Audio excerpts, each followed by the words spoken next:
Kalau Anda yang nggak sukses, nggak kaya, udah bertahun-tahun seperti ini, itu berarti ada yang salah dengan niatnya.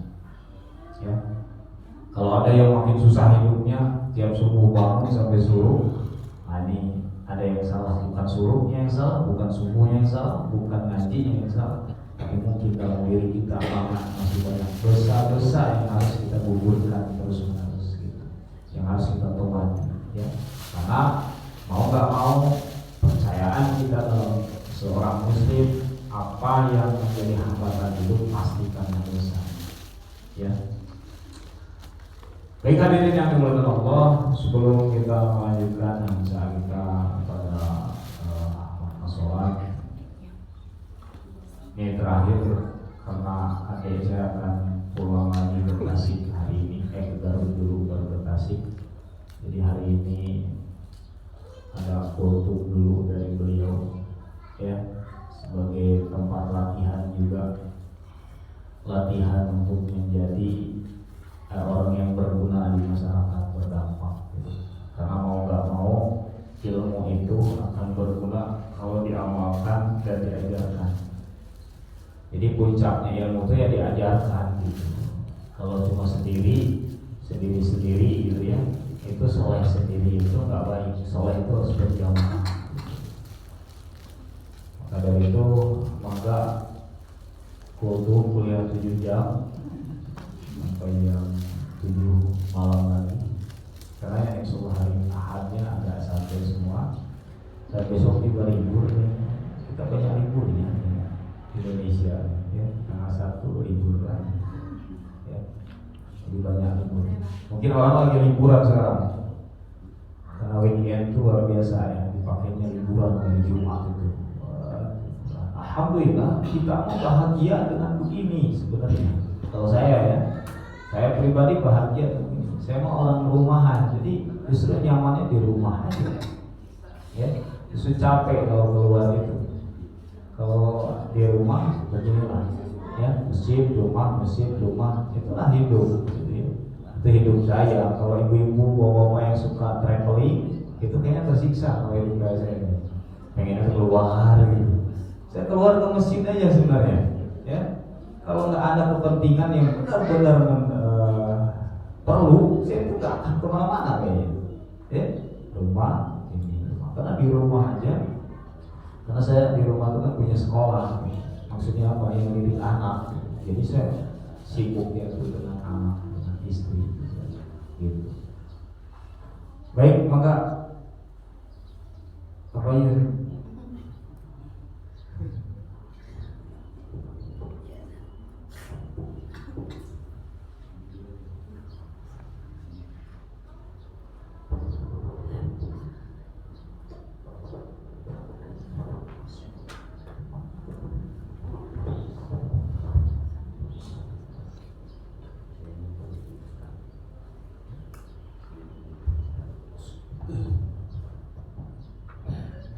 Assalamualaikum warahmatullahi ta'ala wabarakatuh. Waalaikumsalam warahmatullahi wabarakatuh.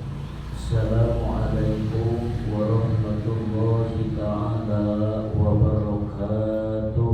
Waalaikumsalam warahmatullahi wabarakatuh.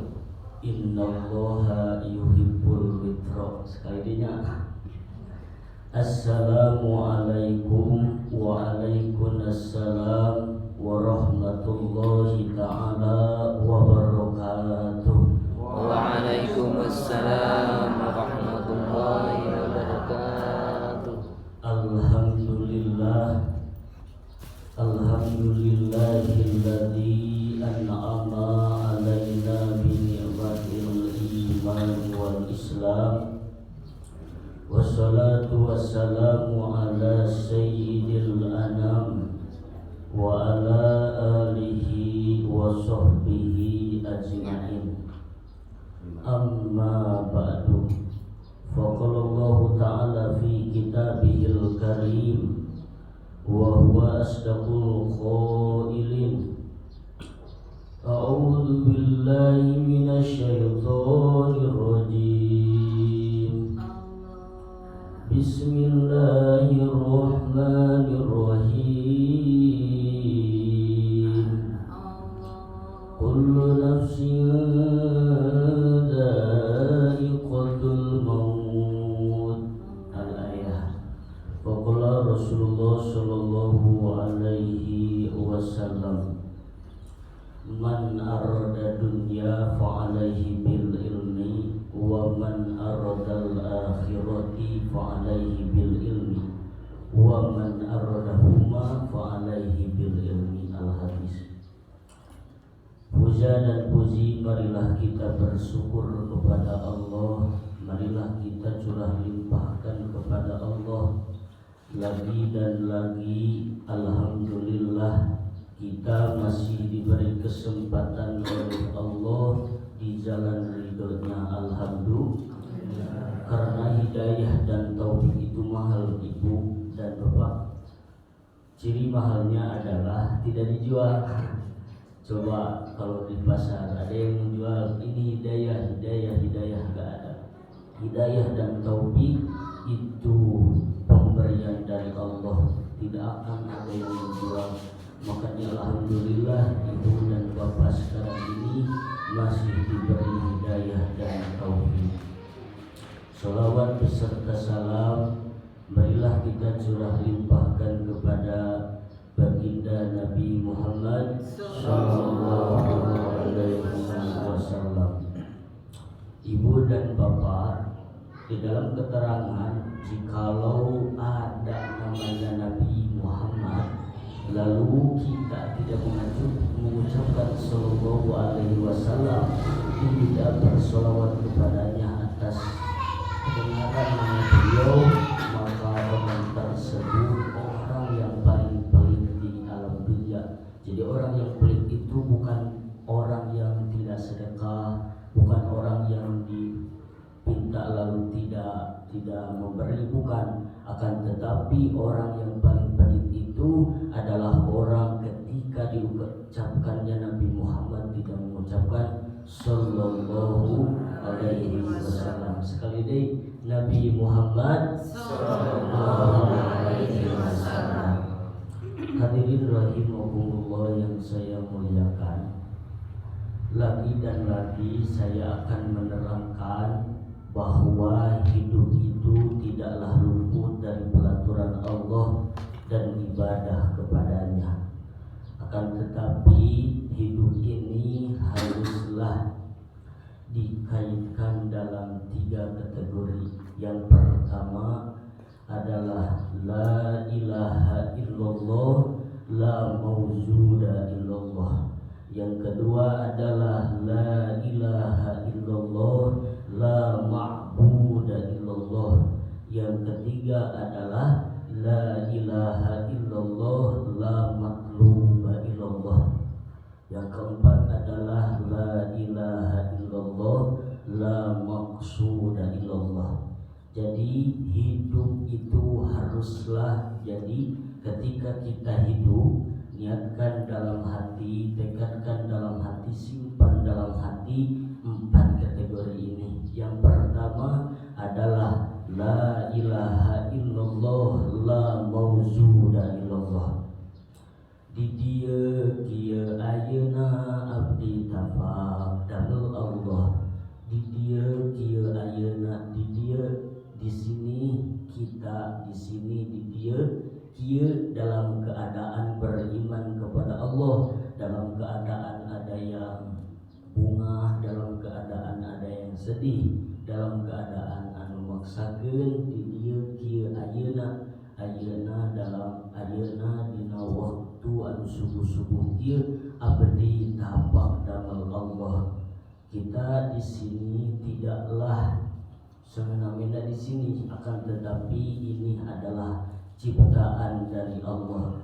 Waktu diciptakan oleh Allah, keadaan diciptakan oleh Allah, di sini ditempatkan, di sini juga diciptakan oleh Allah.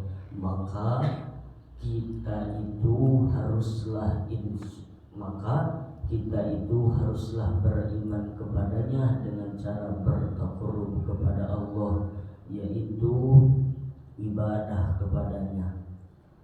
kedua yang harus kita tanamkan dalam hati yaitu bukan yang pertama ini. Yang pertama di dia ayeuna adalah menerangkan tentang waktu, betapa pentingnya kita memikirkan waktu, karena waktu itu sangatlah pelit, waktu itu tidak akan kembali lagi. Anu tadi ringket indit, nu ti heula cepat mangkat, nu can datang masih surung, nu hadir mah nu ayeuna teu ngajeteun, teu ariku balas punten, permios teras pamitan, tekengeng ke antosan, isukan di lembur puring, catatan bakal katembong, lewat waktu nu bedebong, lewat waktu nu bedebong. Jadi waktu itu anu tadi ringkat indit, yang kemarin sudah kemarin tidak akan kembali lagi. Anu tadi ringkat indit, anu ti heula masih surung, yang kemarin sudah tidak, yang kemarin itu tidak akan kembali lagi, yang akan kita jumpai sudah masih surung. Jadi pemikiran anu oke, tapi anu hadir mah anu ayeuna. Jadi sekarang ini anu hadir kita qurub kepada Allah, anu ayeuna hadir bakal jadi kayak deui. Itulah waktu itu sangatlah pelit, maka waktu ini akan menjadi catatan amal bagi kita, yang mana catatan amal bagi kita itu ada dalam waktu. Jikalau waktunya itu bertakarrub kepada Allah, maka amalnya berarti kebaikan. Jikalau kita dalam waktunya bermaksiat kepada Allah, maka amalnya adalah keburukan. Dengan waktu anu bedegong, jadi waktu anu bedegong teh nyaeta dalam keadaan mati itu teu naon ari mati mah teu bebeja waktu anu bedegong. Jadi keadaan dimanapun mati mah akan menjumpai kita. Yang kedua adalah la ilaha illallah, la ilaha illallah, la ma'buda illallah. Nadamel Allah nu ieu abdi bakti kadat Allah, dalam karena kita tahu kita itu dibuat oleh Allah, maka beribadahlah kepadanya, karena banyak sekali dalam Al-Quran dan Al-Hadis bahwa kita haruslah beribadah kepadanya. Itu adalah sebuah syukur bagi kita. Syukur itu apa? Insyraful abdi, menasyurupkan seorang hamba kepada Allah. Jadi ketika kita tahu kita dibuat oleh Allah, maka beribadahlah kepadanya. Yang ketiga yang harus ditanam oleh hal kita yaitu la ilaha illallah, la matluba illallah. Dipidamel kalakuan beda perintah dan Allah, karena kita tahu hidup itu adalah banyak pelaturan dari Allah. Maka ketika kita melakukan ibadah kepada Allah, melakukan sholat, melakukan puasa, maka niatkanlah dalam hati sejak perintah dan Allah. Karena ini ya Bu, ada yang namanya wajib, seperti wajib itu melaksanakan sholat, melaksanakan puasa. Wajib itu mayusabu ala fi'lihi wa yu'aqabu ala tarkihi. Itu ketika kita melakukan ibadah sholat, ketika kita melakukan ibadah puasa tetapi tidak diniatkan sejak perintah dan Allah, maka sholat dan puasanya tidak akan diterima oleh Allah. Juga ketika kita meninggalkan yang haram seperti kita meninggalkan homer, tidak berzina, yang patokan haramnya itu mayusabu ala tarkihi wa yu'aqabu ala fi'lihi. Jadi diganjar ketika kita meninggalkannya itu ketika ada niat sejak ibadah kepada Allah. Kita sedang meninggalkan berzina sekarang ini, kita sedang meninggalkan homer, akan tetapi tidak akan menjadi sebuah ganjaran jikalau di dalam hati kita tidak ada niat perintah dan Allah. Jadi ninggalkeun ayeuna zina, ninggalkeun ayeuna homer, pedah we era ku keluarga, pedah we urang mah teu beuki. Tah lamun mah ayeuna niatna kitu, niatna henteu sejak perintah dan Allah, maka nalika ninggalkeun ayeuna homer, ninggalkeun ayeuna berzina, la manfaata, tidak akan bermanfaat. Yang keempat yang harus ditanami dalam hati kita yaitu la ilaha illallah, la maqsuda illallah. Ini yang paling inti, karena hidup adalah perjalanan, yang mana perjalanan ini haruslah mempunyai tujuan, yaitu mendapatkan ridhonya Allah Subhanahu wa ta'ala. Karena kenapa kita bertuannya mendapatkan ridhonya Allah? Karena ulama tasawuf mengatakan, jikalau kalian beribadah seperti sholat, zakat dan lain-lain, akan tetapi melaksanakan sholat, zakat, puasanya itu ingin mendapatkan surganya Allah dan dijauhkan dari nerakanya Allah, itu dinapakan ikhlas mah ikhlas, ngan ikhlasnya bukan ikhlas yang hakiki, akan tetapi ikhlasnya tingkat mubtadiin. Akan tetapi ikhlas yang paling tinggi adalah ikhlas ketika melaksanakan perintah Allah, sholat dan zakat, itu semata-mata ingin mendapatkan ridhonya Allah Subhanahu wa ta'ala. Karena kenapa? Nabi Ibrahim alaihissalam pun karena sudah mendapatkan ridhonya Allah, dibakar hidup-hidup oleh Raja Namrud, tetap tidak kepanasan, akan tetapi dingin. Karena kenapa? Karena Nabi Ibrahim alaihissalam sudah mendapatkan ridhonya Allah Subhanahu wa ta'ala. Jadi yang empat ini haruslah ditanamkan dalam diri masing-masing, karena ketika kita ditanamkan dalam diri masing-masing yang empat tadi, insya Allah akan selamat dunia wal akhirat. Hidup amin ya Allah ya Rabbal alamin. Akan tetapi jikalau kita melaksanakan yang wajib-wajib doang, itu tidaklah sempurna.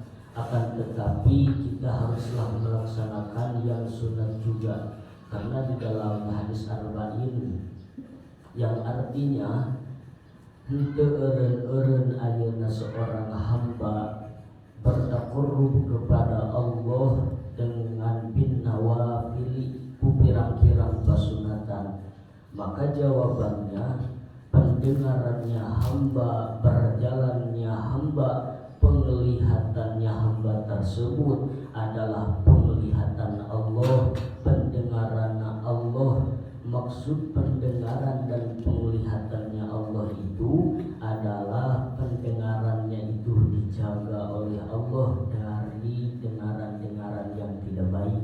Penglihatannya itu adalah penglihatan yang dijaga oleh Allah dari melihat yang haram-haram.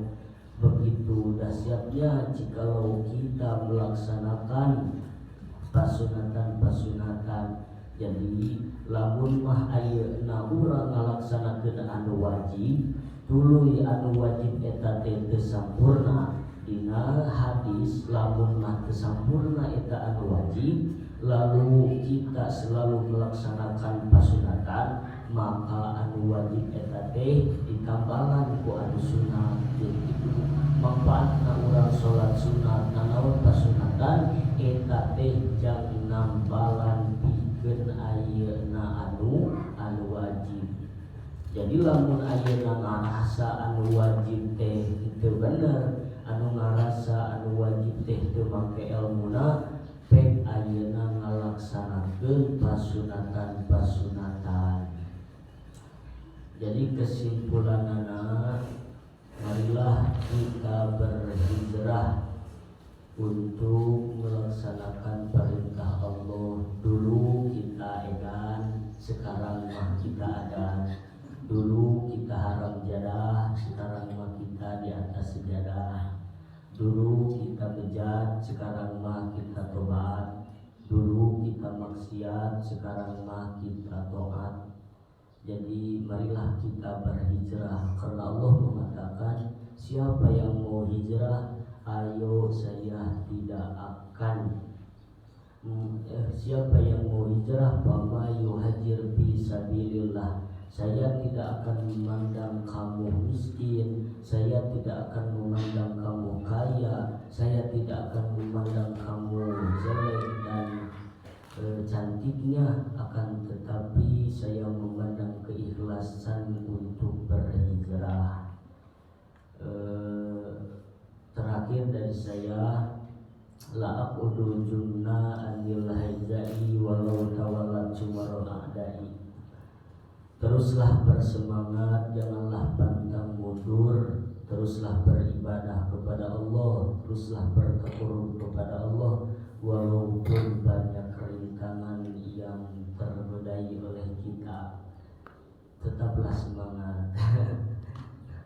Sekian dari saya, mohon maaf bila ada kesalahan. In tansurullah yansurukum wa tsabbit aqdamakum. Wassalamualaikum warahmatullahi ta'ala wabarakatuh. Waalaikumsalam warahmatullahi wabarakatuh.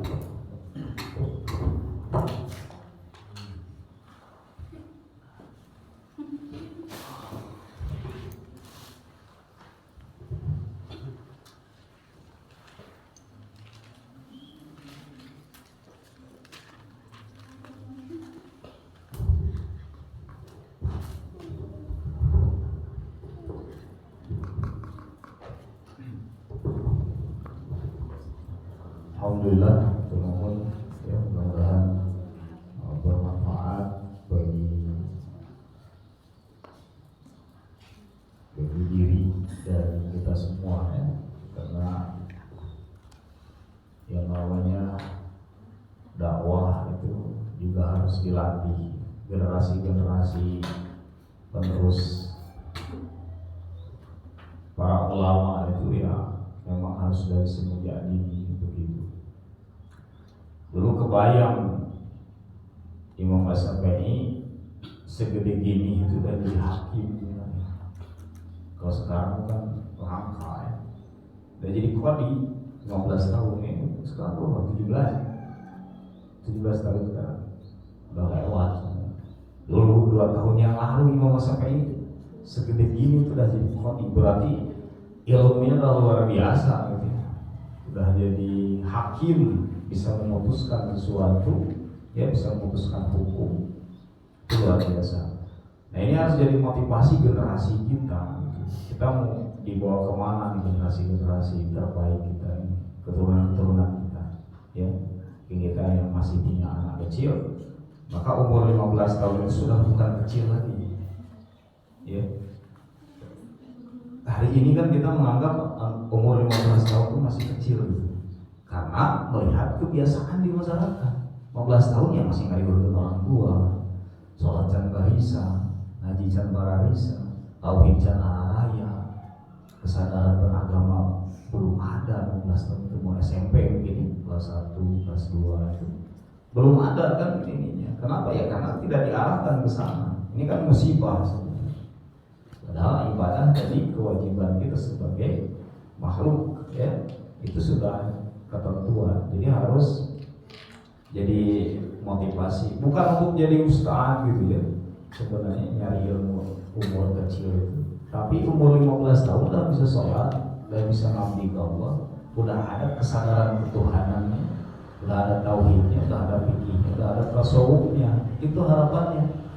Jadi kalaupun mau dipoles umur 17 tahun kayak gini, kalau udah ada agamanya kan enak. Dijadikan apa gitu. Kita usaha cilok, itu kita jadi nanti nggak apa-apa, nggak ada masalah jadinya. Karena kita udah nggak repot lagi memperkenalkan Allah gitu. Nah, itulah pendidikan. Dan itu pun yang saya lakukan juga untuk diri dan keluarga itu. Yang penting sampai umur balik, anak itu sudah tahu Allah, udah tahu fikih, udah tahu tauhid. Setelah itu mau jadikan apa bebas. Nah, kita pintunya tauhid itu secara amal itu adalah sholat. Makanya ajarin sholat, tuh walaupun belum diajarin tauhid secara teori. Kan di umur 7 tahun nak sholat, udah jangan usah terangin apa-apa siapa Allah. Kalaupun nanya nanti dijawab siapa Allah, itu yang disolati. Siapa Allah, itu yang ngasih nafas. Saha Allah teh eta bisa bikin kita ngicur, eta meredahan. Jadi anak paham terus. Jadi sederhana tuh dari sholat masuk ke tauhid itu, ya. Nah sekarang makanya kita harus benar-benar fokus memperbaiki sholat, ya, karena yang namanya mengajarkan pada anak, ya kan tergantung imam bapak anak lah. Kalau di rumah anak mananya sholat kumaha nyaku tinggal, kayak tinggal itu di masjid, tinggal edek nyapa, duhurna 2 rakaat dari kosong. Oh senang, ayo mau nurutan si bapak itu, duhur teh senang singkat 2 wae. Jadi salah nempo udah mah, atau nurusuhan, ternyata bersolat sunnah. Itu senang. Kan sholat sunnah ayo oke 4 rakaat duhur. Senang dek nu teh senang sholat teh nu itu. Naon udah enak dari anak kecil kan enak.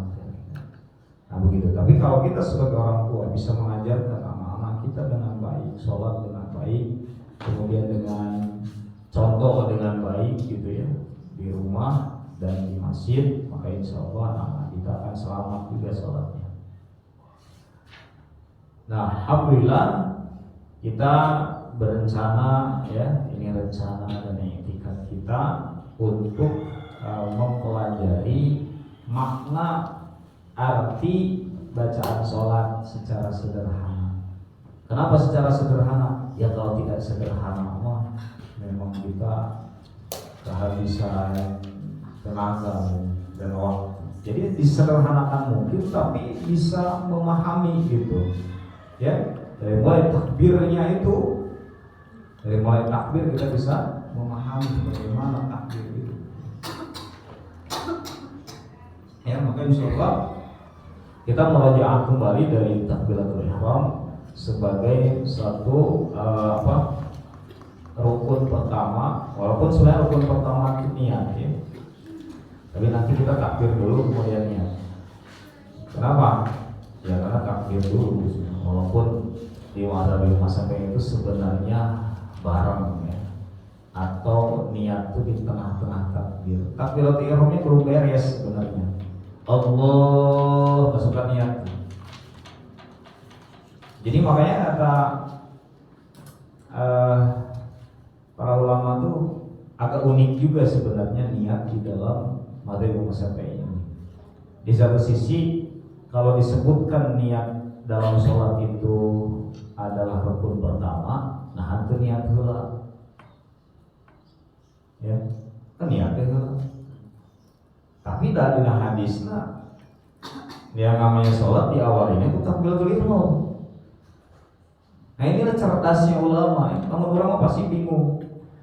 Orang sendiri mengkaji hadis itu dalil bingung. Di satu sisi innamal a'malu binniyat, bahwa setiap amal tergantung niat. Berarti nomor hiji itu niat, sebenarnya semua amal kan. Tapi di satu sisi sholat itu awalnya takbir. Kan mau bingung, jadi takbir lah. Kalau niat lah kan gitu. Nah gitu ya. Kalau di ulama-ulama lain di mazhab Imam Ahmad bin Hambal misalnya, niat itu dimasukkannya bukan ke rukun tapi ke syarat. Syarat itu sama-sama wajib, tapi beda pelaksanaan. Syarat itu dilaksanakan sebelum sholat, maka di luar takbir. Sebelum takbir mereka berniat, maka takbirnya tereng biasanya. Allahu Akbar, udah cukup kan takbir ihramnya begitu. Ini perbedaan yang mencoloknya yang harus kita pahami. Kenapa ada takbir yang agak lama, kenapa ada takbir yang sesingkat itu? Ya, karena kalau takbir yang lama itu biasanya adalah pada Imam Syafi'i, karena di dalam Allahnya sebelum ke akbar beres dia melakukan niat dalam qalbunya gitu ya. Kalau yang cepat bukan berarti tidak berniat, mungkin kita berbaik sangka bahwa dia memakai mazhab Imam Ahmad bin Hambal yang menjadikan niat itu syarat wajib sholat. Jadi syarat wajib sholat, bukan rukun sholat. Itu bedanya sebenarnya, bedanya syarat dengan rukun itu begitu ya. Dua-duanya wajib, tapi beda pelaksanaannya. Kalau syarat sebelum melaksanakan ibadah harus terpenuhi syarat-syaratnya.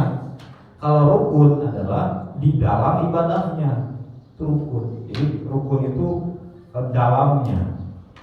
Kalau syarat itu di luar sebelum melaksanakan, ya, gitu. Itu bedanya. Dua-duanya sama-sama wajib. Kehilangan keduanya sama-sama tidak akan sah, ya. Jadi keduanya tidak akan sah sama-sama. Kalau syarat misalnya, kan syarat sholat itu salah satunya bebas dari hadas, ya, atau minimalnya wudu. Ini apa namanya, singkatnya punya wudu kan. Kalau nggak punya wudu ya nggak sah sholatnya. Sama kayak kehilangan rukun, cuma bedanya adalah ya sebelum sholat harus wudu dulu. Nah itu bedanya syarat dengan rukun ya, supaya nggak kebalik. Dan itu juga yang kita inikan pengertian tentang niat di dalam mazhab Imam Syafi'i dan niat di dalam mazhab lain, ya. Jadi sama-sama semua ulama sebenarnya sepakat bahwa niat itu wajib ada di setiap ibadah, wajib ada. Kemudian beda di dalam memposisikannya. Ada yang memposisikannya sebagai syarat, ada yang memposisikan sebagai rukun. Nah, karena Imam Syafi'i memposisikan dalam sholat itu niat itu sebagai rukun, tapi padahal di dalam sholat itu aturannya dimulai dengan takbir, maka inilah teknisnya. Niat dimasukkan sebelum takbirnya beres. Jadi sebenarnya kalau mau diselusuri berarti ya niat sebenarnya yang pertama, tapi harus masuk takbirnya dulu. Tapi kan takbiratul ihramnya belum beres, baru Allah, kan itu belum takbiratul ihram. Allahu Akbar, baru itu takbiratul ihram beres. Berarti kan sebenarnya ibadah Imam Syafi'i pun niatnya itu nomor satu, walaupun dimasukkannya di dalam Allah Akbar itu di tengah-tengah, di Allah Akbar. Makanya hati-hati jangan beresin dulu Akbarnya kalau niat belum matang. Allahu Akbar, karena pikiran niat bisa asup sholatnya. Hati-hati ya. Jadi jangan sampai niatnya telat. Makanya secara teknis kenapa sih di dalam mazhab Syafi'i itu adanya usolli dikeraskan, adanya niat dikeraskan? Itu untuk apa? Siap-siap. Ya siap-siap supaya yakin nih saya mau sholat apa nih, ya kan? Kan kalau langsung timah terusuhan oke daroba nanaon kata ieu langsung Allah ya sholat ieu ke takbir teh atau mustakbir jauh mikir kan gitu. Tapi kalau coba dari awal, oh ini sholat dulu, saya sholat dulu, ya, niat fardu rakaatna, kemudian kita berjamaah atau jadi imam atau munfarid, kemudian lillahi ta'ala. Kan yang wajibnya itu niat semua itu. Kalau yang lafaznya nanti besok kita bahas. Jadi dari lafaz yang sering kita hafal itu ada yang wajibnya, ada yang istilahnya tambahannya. Jadi maksudnya minimal niat itu ya niat sholatna, kemudian nama sholatna, kemudian imam yang makmumna, lillahi ta'ala sebenarnya gitu. Nanti kita bahas besok ya. Sekarang kita bertakbir dulu. Jadi awal sholat itu takbiratul ihram, secara bahasa kita mudahkan aja ya. Apa yaitu takbir yang mengharamkan seseorang hamba untuk apa? Dari pembatal puasa, pembatal sholat. Jadi kenapa itu takbiratul ihram? Jadi ketika sudah takbir kita haram sesuatu yang tadinya halal yang ada di dalam sholat. Contoh yang haram dalam sholat misalnya makan, itu jadi haram ketika Allahu Akbar. Jadi minum aja jadi haram, ya. Berbicara jadi haram. Makanya disebut takbiratul ihram. Takbir yang mengharamkan sesuatu gitu, yang tadinya halal. Makanya sudah berhentilah ketika takbiratul ihram, berhentilah segala aktivitas yang tadinya halal di luar sholat. Jadi yang di luar sholat tadinya halal jadi haram di dalam sholat.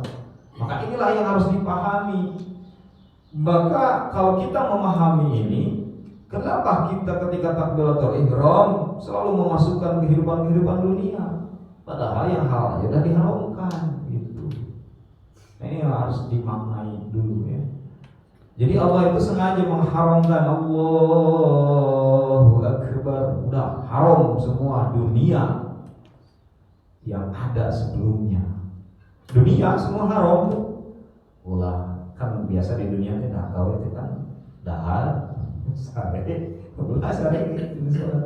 Nanti bicara, minum, ya, apalagi lebih dari itu. Jadi haram semua tuh. Makanya itu kan sebagai makna juga ketika kita takbiratul ihram, hilangkan dunia dan seisinya dari kehidupan kita. Kita fokus kepada Allah. Kita fokus kepada Allah yang akbar tadi. Ya. Itulah awal dari takbiratul ihram, ya. Karena kan di dalam hadis kan dikatakan miftahus salati tuhur. Kunci salat itu adalah bersuci. Wa tahrimuhat takbiru, yang mengharamkannya adalah takbir pengharamannya. Kemudian wa tahliluha taslimu, apa yang mengharamkannya adalah salat. Jadi takbir itu pengharam segala aktivitas dunia, ya. Kemudian taslim itu taslim salam itu yang menghalalkannya. Jadi setelah salamnya boleh, tidak boleh, tidak langsung itu eramah. Terus sholat dahar langsung, tapi boleh tidak halal jadinya halal kan? Tapi tetap ada kaidah-kaidah zikir dan lain sebagainya. Nah itu ini takbiratul ihram ya.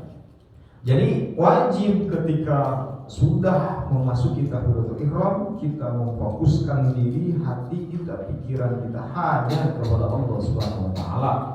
Jadi haram tuh, makanya dipikirkan juga haram sebenarnya. Ya. Pemikiran dahar. Makanya ada syariat. Kalau makanan sudah tersaji, padahal itu waktunya sholat, dia dahar dulu. Ada kita mau hubung dunia, bisa ingat kalau dahar itu makan gitu. Tapi ya ulang aja, enek duhur disajikan.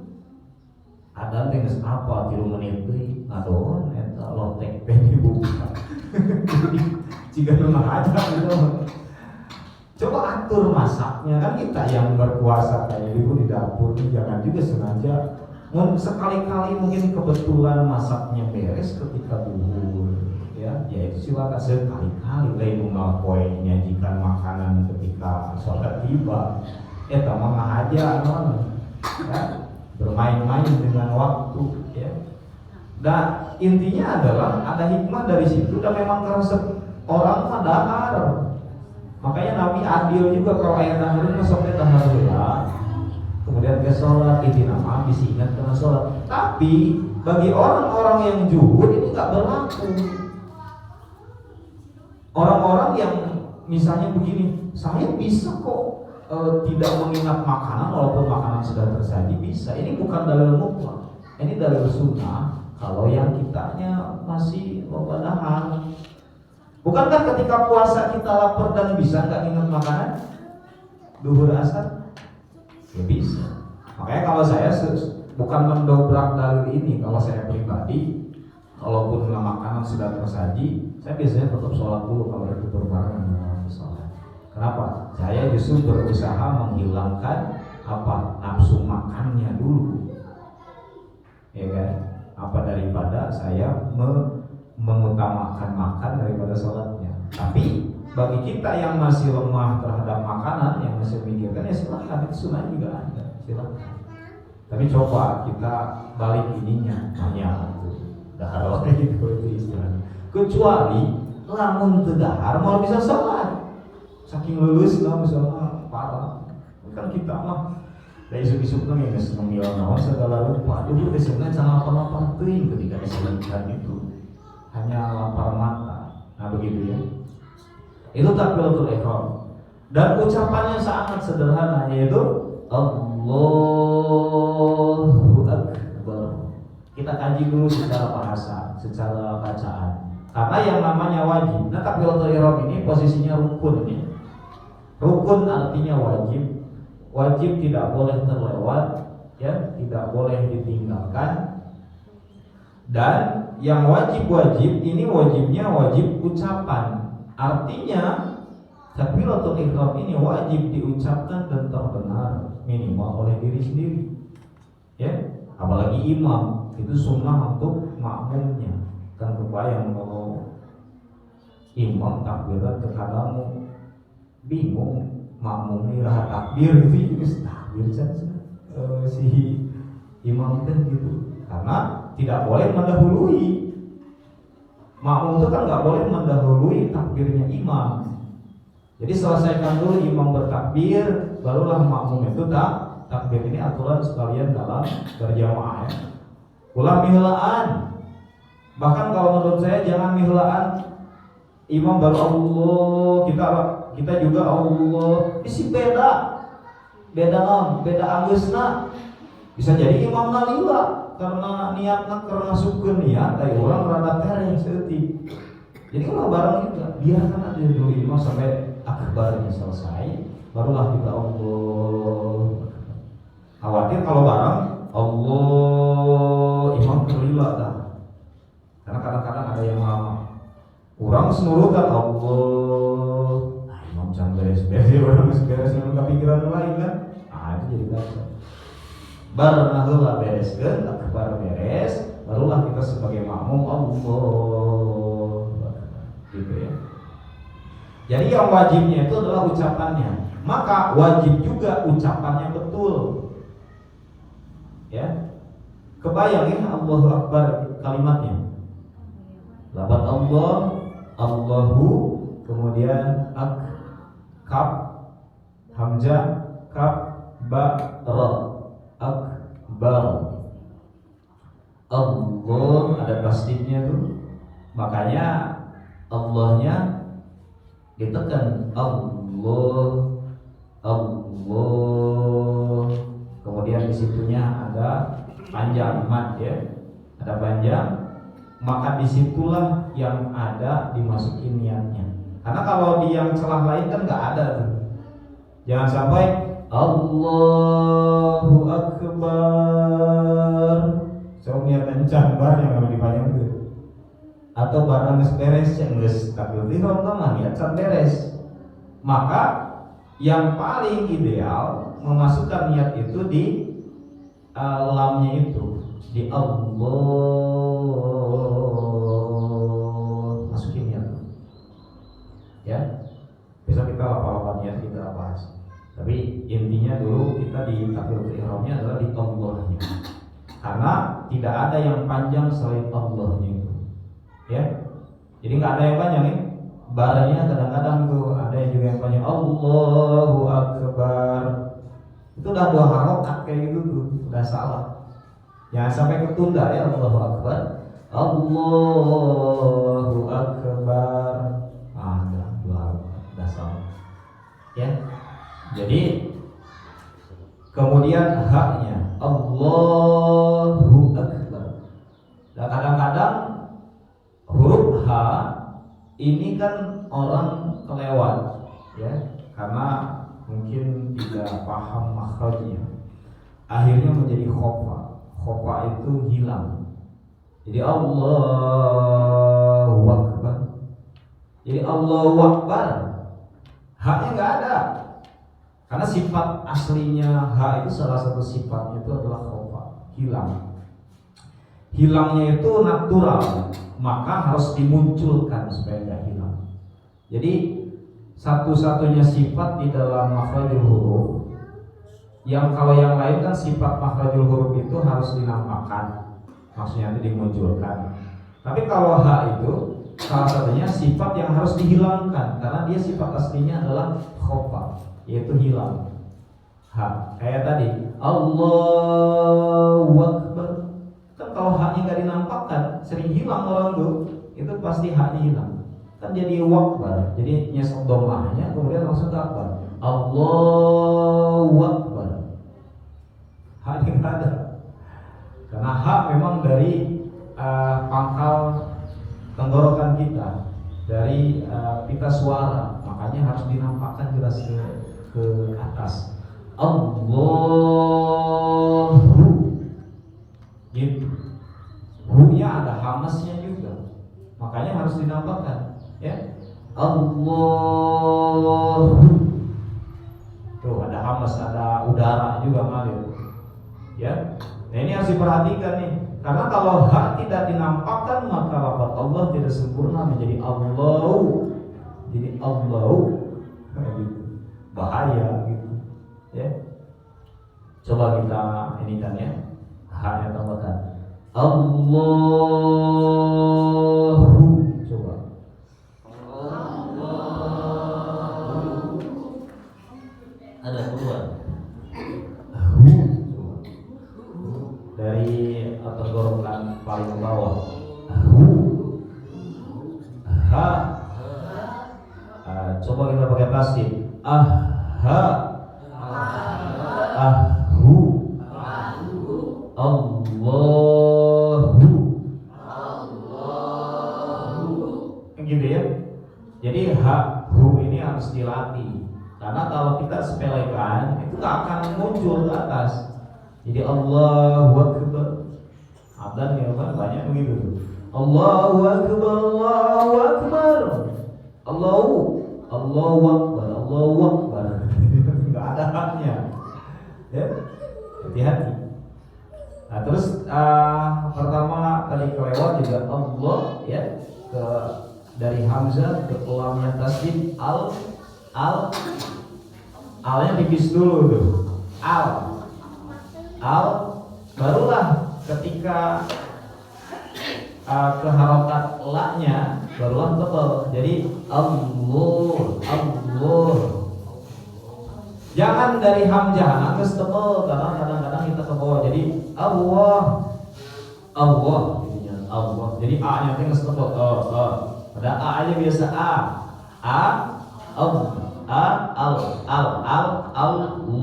Allah gitu. Itu caranya. Jadi kan ini tafkhim ya. Allah itu kan tafkhim ya. Jadi a-nya ke lamnya tipis dulu a-nya. Jadi Allah, jangan Allah dari awal itu sudah tebal, si hamzahnya jangan ke bawah ya. Kayak gitu. Ini harus betul-betul diperhatikan, karena insya Allah kalau takbiratul ihram dah betul, niat dah betul, maka insya Allah jadi pembuka sholat, menjadi pengkhusus sholat, menjadi lebih baik sholat kita. Kalau dari sini udah disepelekan. Lafaz kalimat takbiratul ihram menjadi sepelekan, niat tidak dimasukkan dengan betul, maka silakan saja rasakan sholatnya pasti kacau ya. Makanya harus dilatih dari lafaznya dulu ya. Dan coba bayangkan Allah itu ya, Allah kita maknai sebagai Allah saja ya, kita artikan Allah. Kalau maknanya kan banyak. Allah itu coba bayangkan ketika nyebut Allah pakai ilmu ihsan yang bahwa kita melihat Allah, tapi kan hese. Sabung lawan kurang makin merasa melihat Allah. Ini ngapain kita orang aneh, ya aneh gitu. Tapi ilmu ihsan kan memang begitu. Sebenarnya kita merasa melihat Allah, tapi kan hese. Dan Allah belum pernah menggambarkan wujud kepada kita, dan kita nggak boleh haram memikirkan wujud Allah. Jadi haram ya kita memikirkan wujud Allah jika naon gitu, lembenan, kieu, sukuan, haram. Maka yang lebih aman bagi kita adalah kita merasa dilihat Allah. Allah lagi melihat kita sholat. Maka kebanyakan kita akan lebih khusyuk ketika sholat, ketika membayangkan pas baru masuk ke Allah, lawan Allah, kita bayangin Allah itu melihat kita sholat. Kita berada di hadapan Allah gitu. Jadi sholat kita itu bukan di hadapan manusia, bukan di pinggir manusia, tapi di hadapan Allah yang maha akbar, ya, yang maha besar, yang ngasih rezeki kita selama ini. Maka itu akan timbul lebih khusyuk dalam diri kita ketika menyebutkan Allah itu. Jadi makanya nggak peduli kiri kanan, nggak peduli apa suara apa, maka fokus kepada Allah. Allah, gitu, ya, kayak gitu. Kemudian tadi setelah Allahu, kemudian akbar, ya, itu ada hamzah, kemudian ke kaf, bukan qaf. Hamzah ke kaf, kafnya itu ada hamzahnya, berarti ak. Jangan berhenti akbar, tapi akbar, ya. Allahu akbar, kayak gitu. Dari ujung, dari pangkal lidah sembungkan ke langit-langit belakang. Sambil hamaskan. Hamas itu berarti ngalir udara, ya.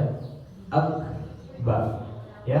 Nah, akbar sampai ba-nya kan tipis tuh. Allahu akbar. Kan akbaru, karena kita sukunkan jadi bar. Ra itu ketika sukun dan di awalnya itu fathah, itu menjadi tebal. Yang tadinya normalnya begini, akbar, normalnya gitu ya, akbar. Tapi karena ada hukum tafkhim, maka ra-nya ditebalkan. Tebalnya caranya gimana? Itbaq ininya apa? Diitbaqkan lidah belakang. Itbaq itu artinya menempel atau menegang yang lidah belakangnya. Yang tadinya bar, kan itu si lidah belakang kan tidak kemana-mana. Tapi ketika ditebalkan jadi tafkhim, maka si ra ini ketika nyebut ra, lidahnya, lidah belakang pangkal lidah itu dikeataskan ke langit-langit. Jadi ditempelkan itbaq itu atau ditegangkan. Jadilah Allahu akbar. Jadi bukan tapi akbar. Tapi jangan dari ba-nya udah tebal. Allahu akbar, bukan. Biasa aja. Allahu akbar. Ketika ra-nya baru tebal. Kan beda dengan Ini tipis ya. Coba lidah yang ini belakang diangkat. Tapi harus tetap ada getarannya, jangan jadi Allahu akbar. Enggak boleh. Harus tetap ada apanya? Ada getarannya. Ya, karena kan sifat ra salah satunya adalah takrir, harus ada getaran. Jadi justru kalau yang tidak ada getaran itu sudah keluar dari makhluk. Misalnya akbar, nggak boleh. Makanya yang cadel, yang belum bisa menggetarkan itu harus latihan, karena itu salah satu dari lahan, ya, lahan dari penyimpangan makhluk, ya, kayak gitu ya. Akbar, Coba kita ucapkan Allahu Akbar.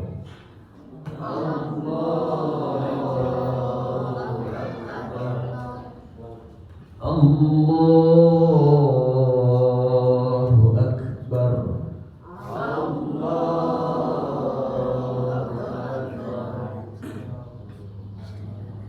Dan yang wajib itu ini gitu.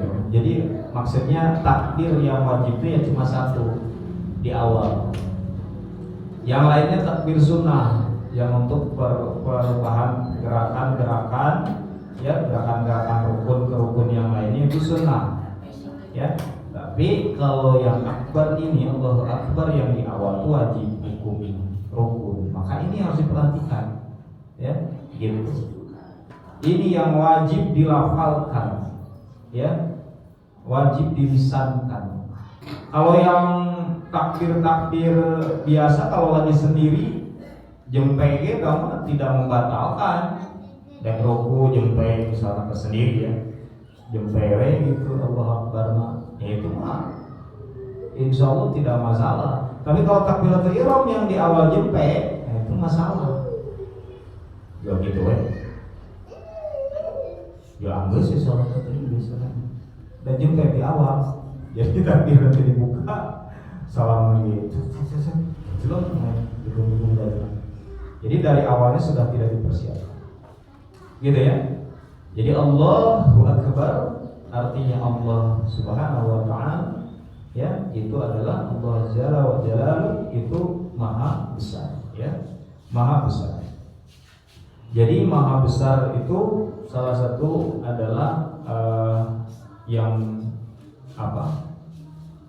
meyakini bahwa Allah itu maha besar pada apanya, zatnya, sifatnya dan namanya. Jadi itu ya. Jadi zatnya Allah maha besar, sifatnya Allah maha besar dan namanya sangat besar. Tidak ada sesuatu yang bisa menandingi kebesaran Allah. Ya makanya itulah, apalagi sekedar makanan gitu. Makanya agak lucu nih kita, untuk saya pribadi ya. Kok ketika kita menyebutkan Allahu Akbar, ayat keneh dunia dan seisinya yang padahal itu sangat kecil di hadapan Allah gitu. Makanya kita lagi menghina Allah sebenarnya. Kalau kita udah takbir mengucapkan Allah itu Akbar, tapi tak ayat keneh nyelik dunia yang hina. Bahkan kan dunia ini saking hinanya, itu dengan sepotong sayap nyamuk aja udah nggak ada artinya, ya nggak? Masih kena berharga sayap nyamuk gitu di hadapan Allah. Kita udah takbir masih masukin, masih ingat dunia, ingat kompor jadi paehan, ingat baju jadi jahit kehujanan. Baik, kamu jangan oke, terus sholat ulah di gitu ya. Ingat tahun. Makanya sebenarnya di dalam fikih, kalau ada sesuatu yang memang membuat kita ingat, ya karena kita mau ngasih ya rubuh dunia gitu ya, itu semuanya cegah. Beresin dulu semua tuh. Kompor itu besok ingat, pastikan matikan lah, matikan lah, semua barang-barang matikan lah. Ketika di perjalanan ayah barang anu nantinya akan mengganggu di depan kan, ya jangan nenen barang di tukang atau digigir pas sholat leret sholat gitu di perjalanan. Makanya yang bikin kita tenang apa di depan gitu. Ulah digigir di tukang apalagi tas bisa di perjalanan kadang ada, tapi bikin dia kepikiran itu lagi menghina Allah. Kenapa? Memasukkan barang-barang itu ke dalam sholat kita. Padahal kita lagi menyatakan bahwa Allah itu tidak ada tandingan dari zatnya, ya, dari asmanya, dari sifatnya, kayak gitu, ya. Nah ini yang harus dipahami, karena ketika kita sudah memahami Allahu Akbar atau takbiratul ihram ini, maka insya Allah sholat kita akan lebih khusyuk, ya. Kita akan lebih bisa melepaskan semua urusan dunia dari hati dan pikiran kita. Jadi mulai hari ini kita belajar, karena yang namanya khusyuk itu harus dipelajari, harus dilatih. Yang namanya memikirkan zat Allah, asma Allah itu juga harus dilatih. Ya bagaimana kita ketika nyebut Allahu Akbar lupakan semua urusan dunia. Belajar. Ya. Maka pahami Allah. Coba lisannya kan menyebut Allah, kemudian kita merasa dilihat Allah, kemudian kalbu kita niat. Kan sebenarnya udah gak ada kesempatan untuk mikirin apa-apa ya. Sebenarnya kalau ini dipahami dan dipraktekkan dengan betul, ketika nyebut Allah di awal salat, itu sebenarnya nggak mungkin mikirin apa-apa gitu. Karena lisan mengucapkan Allah, pikiran kita ya merasa dilihat Allah, kemudian kalbu kita melafazkan niat, menggerakkan niat. Apalagi coba, kan nggak ada lagi yang bisa bisa mengganggu. Lisan kita nggak akan terganggu, pikiran kita kemana-mana nggak akan terganggu karena merasa dilihat Allah. Kemudian kalbu kita lagi ngeretetkan niat sholatnya, maka nggak ada kesempatan setan masuk juga sebenarnya. Karena setan itu bisa masuk kepada was-was itu ya kepada sudur, kepada dada kita. Berarti kalbu kita dibolak-balik, diharewosan. Ingat tuh. Nah makanya inilah caranya kenapa kita harus memahami bacaan sholat. Ya, kan di setiap gerakan itu tuh ada bacaan semuanya, ada yang wajib, ada yang sunnah ya. Tapi yang sunnah pun memang harus kita usahakan terus dibaca dan dipahami. Karena gini, kebayang nggak kalau kita cuma lisan mengucapkan semua bacaan sholat ini cuma lisan, kemudian kalbunya kosong karena nggak paham, ya itu kayak orang mabuk kita kemarin. Kalau orang mabuk itu ketika sholat dia nggak tahu apa yang dia baca dan apa yang dia lakukan. Kita tuh sama sebenarnya posisinya, karena nggak tahu maknanya dari mulai Allahu Akbar kabira walhamdulillahi katsira. Kalau ucapan saja, kalbunya pasti ada potensi untuk mikirin dunia. Tapi kalau coba kalau tahu Allahu Akbar kabira, ya kan? Kita memaknai itu, kan kalbu kita nggak akan ada kesempatan untuk ke dunia kan?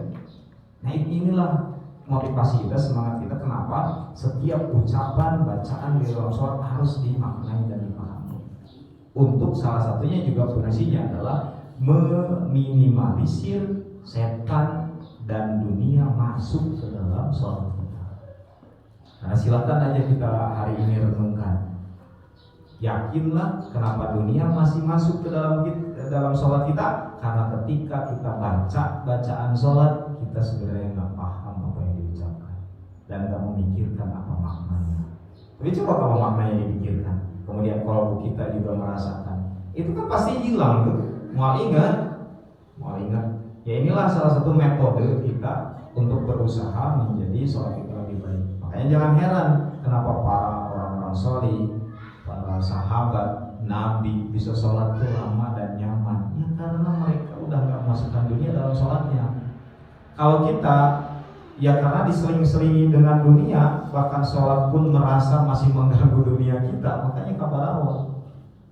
Ya, maka hilangkan dari awal itu juga bahwa sholat itu mengganggu aktivitas dunia, hilangkan tuh. Karena kalau begitu masih ada dalam diri kita bahwa sholat itu mengganggu aktivitas dunia kita, nah itu dalam sholat itu pasti ke bawah terus. Masih kena resep melakukan hal dunia daripada sholatnya itu sendiri. Ya, nah itu dari mulai kalimat, insya Allah udah Allahu Akbar, kemudian secara fikihnya sudah, secara tasawufnya sudah, ya. Jadi Allahu Akbar secara arti sangat sederhana, sebenarnya Allah itu maha besar, ya. Allah itu maha besar, ya. Jadi pahami bahwa Allah itu melihat kita dalam sholat, itu untuk terapi ininya, untuk latihan khusyuknya. Bahwa Allah itu yang mengurus kita, Allah itu akbar, maka hilangkan semua apa yang di luar sholat ketika kita mulai takbiratul ihram, gitu ya. Jadi urusan dunia hilangkan dari hati dan pikiran kita. Jadi kita itu memang ada pikiran, akal, ada hati, itu yang harus diperhatikan. Ada pikiran, ada hati, ada lisan. Lisan kan udah tentu, makanya, nah ini kadang-kadang lisan saja di dalam sholat banyak yang kelewat. Lisannya, apalagi kolbunya sama pikirannya. Lisan, banyak yang sholat tuh ngabetem, bener-bener juga apa? Ya gimana ceritanya itu bakalan khusyuk. Jadi ngabetem itu bukan khusyuk, ngabetem masa are. Jadi gerakan nanti pasti kan karena kolbu masuk bisikan, karena pikiran pasti masuk bisikan kan gitu ya. Diam lagi ya di awal. Apalagi kalau semua rukunnya diam ya udah nggak sah sholatnya sebenarnya. Ya karena takbiratul ihram wajib dilafalkan, al-fatihah wajib dilafalkan. Ya, kemudian tasyahud akhir wajib dilafalkan, sholawat wajib dilafalkan. Itu yang wajib-wajib yang maulinya yang diucapkan kan. Kalau nggak betul ya hilang. Yang rukun berarti hilang juga sholatnya. Jadi kalau rukun hilang ya rukun hilang, sholat hilang. Karena rukun itu kan tiang artinya, runtuh semua ibadah kalau rukun tidak ditegakkan. Kayak gitu. Nah itu dulu ya. Insya Allah ya Allahu Akbar mah apa? Kan dia semakin loba makin loba. Ya Allah Akbar siapkeun. Pak bae Allahu Akbar mah gampang. Geus kana iftitah panjang iftitah. Allahu Akbar kabira ada lisan ini. Makanya sebenarnya Allahu Akbar ini nanti insya Allah banyak tambahan-tambahan di sering-seringannya. Karena banyak kan. Jadi gini, memahami satu bahasan itu memang banyak ininya, ilmunya. Pertama tadi dari mulai Allahu Akbar ya, dari ucapannya. Dari ucapannya masuk ilmu tajwid. Wajib kan ilmu tajwid ini. Ilmu tajwid masuk, ilmu makhrajul huruf masuk di Allahu Akbar tadi. Itu pertamanya. Kemudian ilmu apanya? Ilmu fikihnya. Rukun atau bukan. Kemudian apalagi masuknya? Ilmu tasawufnya. Ilmu ihsannya. Ya kan? Ilmu rasa yang ada di situ. Jadi banyak ini. Jadi setiap insya Allah nanti setiap bahasan itu kita akan masukkan pertama ilmu tajwidnya untuk bacaan yang betul, ya, ilmu makna, ilmu arti misalnya masuk juga tuh, nahwu shorof masuk juga, i'rabnya masuk juga gitu kan istilahnya. Tapi kita nggak akan bahas i'rab kayak gitu yang lebih dalam ya, madon dia ke santri kan i'rab, santri pasti nah i'rab dia jawaban naon, ya kan? Ya teh barisna naon kita mah penting mah Allahu Akbar bener baik ke apa kenapa ada Allahu Akbar itu akbari sama baik sama kiri gitu. Yang penting mah akbar tak apal dulu yang kalimatnya betul maknanya betul. Jadi yang penting mah kita minimal sebagai orang awam ya sama-sama kita yang penting mah betul bacanya secara i'rab, secara baris, kemudian betul maknanya, betul cara bacanya secara ini apa? Secara lisan dan itu tajwid. Kalau kita nyambung semua, tajwidnya ada, tasawufnya ada, fikihnya ada, satu bahasan kayak gitu ya. Jadi lengkap itu insya Allah ya. Mudah-mudahan bermanfaat. Ada yang sampaikan dulu?